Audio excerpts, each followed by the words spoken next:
বাস্তব সত্য কথাগুলো তুলে ধরেছে। একটা বারের জন্য হলেও ভিডিওটা দেখলে বুঝতে পারবেন। 6টা প্রাকৃতিক ডাক্তার যদি কেউ ফলো করতে পারে, পৃথিবীর কোন ডাক্তার তাকে ছুতে পারবে না। আগেই বলেছি, নাম্বার 1, আপনাকে খাবার ঠিক করতে হবে। আমরা এখন অনেক খাবার খাচ্ছি যেগুলো আদম আলাইহিস সালাম খান নাই। আর আদম আলাইহিস সালাম তো দূরের কথা, আপনার দাদা ওই খাবারগুলোকে যদি কোনো কারণে যদি আল্লাহ পাক সুযোগ দিয়ে দেয় যে তুমি তোমার দাদাকে কবর থেকে 1 ঘন্টার জন্য তুলে আনতে পারবা, ঠিক আছে, আপনি তুলে এনে যে খাবারগুলো দেবেন, অধিকাংশ খাবার দেখে বুঝবেই না এগুলো খাবার। ফ্রাইড চিকেন দেখছে, উমুকটা দেখছে, তুমুকটা দেখছে। বলেন ভাই, আমার কথাগুলো একটু বোঝার চেষ্টা করেন। আপনি কিন্তু নিশ্চিত থাকেন যে পৃথিবী বদলে যাচ্ছে, কিন্তু মানব দেহ হচ্ছে আদি ও অকৃত্রিম মডেল আছে। মানে আদম আলাইহিস সালামের যে মডেলে পৃথিবীতে এসেছিলেন আপনি সেই মডেল, খালি সাইজটা একটু ছোট করা হয়েছে, 42 গুণ কমানো হয়েছে, বাকি সব সাইজ সেম।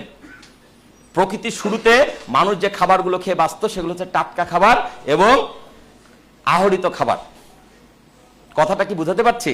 প্রথম কথা, খাবার ঠিক করতে হবে। 2 নম্বর হচ্ছে পানি খাওয়ার নিয়ম। আমাদের 99% লোক জানি না। এইটা কি বললেন না যে পানি খাওয়ার নিয়ম জানি না, খাইতে খাইতে বুড়া হয়ে গেলাম। বস, পানি খাওয়ার 4টা নিয়ম না মানলে আপনার ওই পানিটা শরীরের কোনো কাজে লাগবে না। নাম্বার 1, পানি কখনো দাঁড়িয়ে খাওয়া যাবে না। যদি আমার কথা বিশ্বাস না হয়, আপনি আপনার মুরব্বী নানি দাদিকে জিজ্ঞেস করে দেখেন, যদি কেউ দুনিয়াতে থাকে।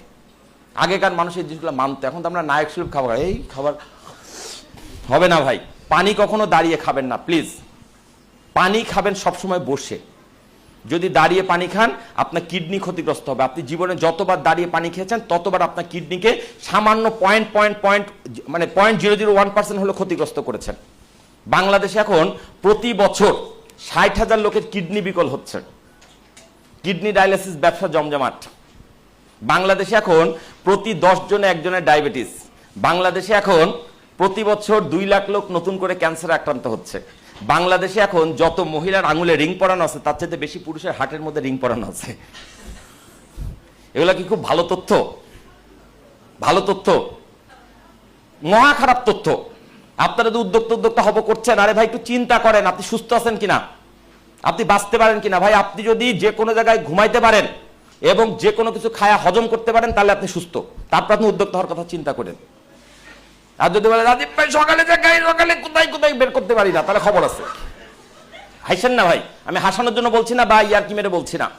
যদি টয়লেটে সকালে আধা ঘন্টা ব্যয় হয় তার অর্থ হচ্ছে আপনি ভিতরটা আসলে ঠিক নাই।